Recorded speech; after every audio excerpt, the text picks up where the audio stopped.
नमस्कार, स्वागत है आप सभी का। मैं हूं हिमांशु और आप देख रहे हैं हलचल इंडिया। बेबाक खबर तेज असर। आइए नजर डालते हैं आज की खबरों। जननायक जनता पार्टी के होडल विधानसभा क्षेत्र से प्रत्याशी सतवीर तंवर ने कहा कि क्षेत्र के किसी भी विधायक ने अब तक क्षेत्र के विकास के लिए कोई काम नहीं किया। दोनों नेता आपस में ही सांठगांठ कर विधायक बनते रहे, लेकिन किसी ने भी क्षेत्र का विकास नहीं किया। सतवीर तंवर गोड़ोता चौक स्थित कार्यालय पर पत्रकार वार्ता को संबोधित कर रहे थे, जहाँ उनके साथ जननायक जनता पार्टी के जिला अध्यक्ष देवेंद्र सोरोत, हल्का अध्यक्ष हेमराज सोरोत, जिला प्रवक्ता विजय सोरोत, हरदेव चौहान, नरवीर सोरोत, भीम आर्मी के जिला अध्यक्ष राजगुरु, आजाद समाज पार्टी के जिला अध्यक्ष नकुल, जिला प्रभारी नेमचंद, सचिव धर्मेंद्र, रविंद्र, महासचिव गौरव, उपाध्यक्ष चंद्र प्रकाश आदि मौजूद रहे। इस अवसर पर जननायक जनता पार्टी के प्रत्याशी सतवीर तंवर ने कहा कि होडल विधानसभा क्षेत्र की जनता ने उन्हें आशीर्वाद और मौका दिया है, तो वह क्षेत्र की दिशा और दशा बदलने का काम करेंगे। क्षेत्र में लड़कियों के लिए बड़े कॉलेज, बस स्टैंड, बड़ा हॉस्पिटल, अच्छी शिक्षा और आम व्यक्ति को अच्छी स्वास्थ्य सुविधा दिलाने का काम किया जाएगा। उन्होंने कहा कि वर्तमान और पिछले विधायक पिछले 40 सालों से एक दूसरे के साथ मिलकर क्षेत्र की जनता के मुद्दों के साथ खिलवाड़ करते आ रहे हैं। क्षेत्र की जनता दोनों चेहरों को छोड़कर किसी नए चेहरे को देखना चाहती है। अगर क्षेत्र की जनता ने वोट रुपया आशीर्वाद देकर उन्हें मौका दिया तो वह जनता की उम्मीदों पर खरा उतरेंगे। देखो, अब तक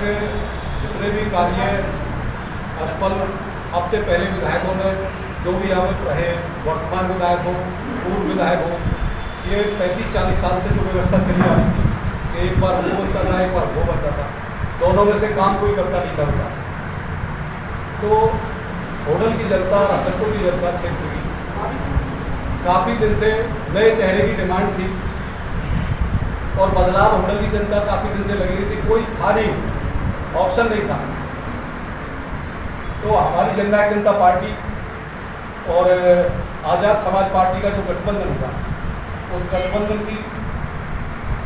के रूप में जो मुझे टिकट मिला है, उसके बीच में मैं पब्लिक के बीच में जाऊँगा और हल्का की जितनी भी समस्या है, जल भराव की समस्या है, सबसे बड़ी जो मुद्दा है वो है शिक्षा का। गरीब आदमी को अगर शिक्षा सस्ती मिले, स्वास्थ्य का मेडिकल सस्ता मिले, क्योंकि गवर्नमेंट कोई भी बनी है, अभी बीजेपी भी 10 साल में एक भी हॉस्पिटल नहीं बना पाई। यहाँ तक कि बीजेपी ने अभी तो अपने 10 साल के शासन में 200 प्राइमरी स्कूल बंद कर दिया जाने प्रिंसिपल लगने थे 215, उनकी पोस्ट अभी भी खाली है, वो नहीं बनी। तो अब प्राइवेट स्कूल हो या सरकारी हॉस्पिटल हो, प्राइवेट हॉस्पिटल, तो यहाँ पे फीस जो इतनी महंगी है, हर कोई उसमें पढ़ाने का नहीं है। तो हमारा जो बेसिक मुद्दा रहेगा वो सबसे ज़्यादा ये रहेगा कि राज बनेगा, सरकार बनती है हमारी पार्टी की, तो हम शिक्षा, स्वास्थ्य और हर खेत को काम करना, क्योंकि जो सरकार बनेगी वो किसान मजदूर की बनेगी। भाई चंद्रशेखर जी जो है वो मजदूर के बेटे हैं, दुष्यंत चौटाला जी जो है हमारे पार्टी के पूर्व मुख्यमंत्री रहे हरियाणा में, उनको हम चीफ मिनिस्टर बना के उनसे किसान हर खेत को पानी मिले, रोजगार मिले युवाओं को, ये मुद्दे हमारे इस पर रहेंगे पब्लिक के बीच में जाने के। अब तो सबसे बड़ी समस्या एक और है कि जिस किसी गाँव में चले जाओ, जो तालाब है जिन्हें हम जोड़ भी बोलते हैं, वो सारी ओवरफ्लो है, उनमें इतनी गंदगी भरी पड़ी है कि वो घरों तक पानी घुस रहा है। तो ये अब तक के वर्तमान विधायक को समझ में नहीं आया कि ये काम करने जो घरों में पानी जा रहा है, उसकी साफ सफाई होनी चाहिए, पैसा दिलवाना था ताकि वो काम सब हो सके। ये हमारे मुद्दे रहेंगे। किसान मजदूर की सरकार बनेगी, देखिए सरकार चाहे बीजेपी की बने या कांग्रेस की, उनके जितने भी आज तक के बिल आए वो अदानी अंबानी के दफ्तर से निकलते हैं, चाहे कांग्रेस बनो तब भी उनके दफ्तर से निकलते हैं, या वो तय करते हैं किसान को क्या देना है, वो तय करते हैं कि मजदूर को क्या देना है। तो मजदूर तो और गरीब होता जा रहा है, किसान भी और गरीब होता जा रहा है, रोजगार है नहीं। 4.5 साल आपकी भी तो सरकार में भागीदारी रही थी, देखिए उस समय ये मुद्दे क्यों नहीं उठाए गए थे? जो हमने वादे किए थे वो ज़्यादातर पूरे करें। 4.5 साल जितने मुद्दे, जितनी हमारी वो हमें भागीदारी थी, उस भागीदारी को हमने पूरा निभाया। पेंशन देने का मामला था आपका, कितनी पेंशन दिया? देखिए 5100 रुपये पेंशन भी थी। क्या मन करो, ये पेंशन की पैसा बात कर रहे हैं, 250 के हिसाब से 4 साल में 3000 रुपये वो करने का काम किया। और ये जननायक जनता पार्टी की ही एक सूझबूझ थी जो 3000 तक पहुंचा पाए। आप अपने पड़ोसी राज्यों को देखो, चाहे यूपी है चाहे राजस्थान है, वहाँ पे 700, 800, 1000 रुपये तक पेंशन है, क्योंकि वो बीजेपी सरकार है। अगर उनकी ऐसी सोच होती कि हमारे बड़े बूढ़ों को जो था देवीलाल जी के नाम पे जो पेंशन चली हुई थी, अगर सम्मान देने का काम करता वो भी 5100 रुपये करने में देर नहीं लगती। और हमारा गठबंधन टूटने का भी मेन कारण यही रहा था। हमने ये कहा था कि सीट आप चाहे हमें ना दो, लेकिन हमें मिनिमम जो हमारा एक मुख्य वादा जो हमारे घोषणा पत्र में था कि 51 रुपये बड़े बूढ़ों को सम्मान निधि करूँ।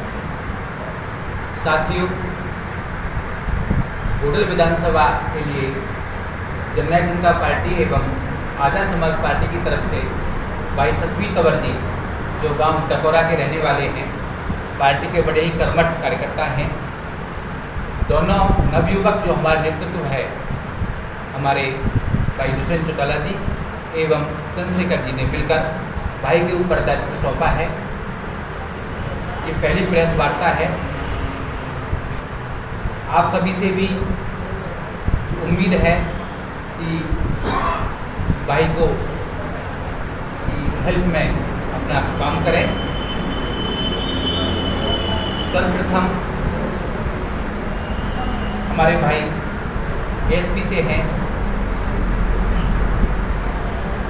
नकुल जी, बीमारवी से हैं भाई राजगुरु जी, विजय सौरभ जी हमारे जिले के प्रवक्ता हैं जननायक जनता पार्टी के, भाई सतवीर तंवर जी आप सब वाकिफ हैं, भाई उम्मीदवार हैं हमारे, भाई हेमराज सौरभ जी हैं हमारे कोड़ा हल्का के अध्यक्ष हैं, बाकी सभी साथी हैं। जनता के बीच प्रधान जी किन मुद्दों को लेकर के आप जनता के बीच जाएंगे?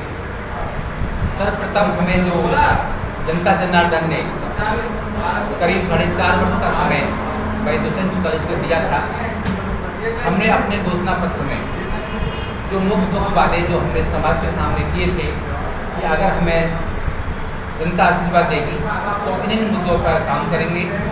तो भाई दुष्यंत चौटाला जी, हालांकि हमारे पास केवल 10 MLA मात्र थे, लेकिन भाई साहब की सूझबूझ की बदौलत मुख्य रूप से किसान भाइयों के लिए जो पेमेंट है 1 से 1.5 महीने 2 महीने तक हमें नहीं मिल पाती थी, भाई दुष्यंत चौटाला जी ने एक ऐसा एक सिस्टम क्रिएट किया, बनाया कि उन्हीं किसान भाइयों को जो किसानों की जो पेमेंट थी हमारी फसल की, वो मात्र 48 या 72 घंटे में मिलना स्टार्ट हो गया।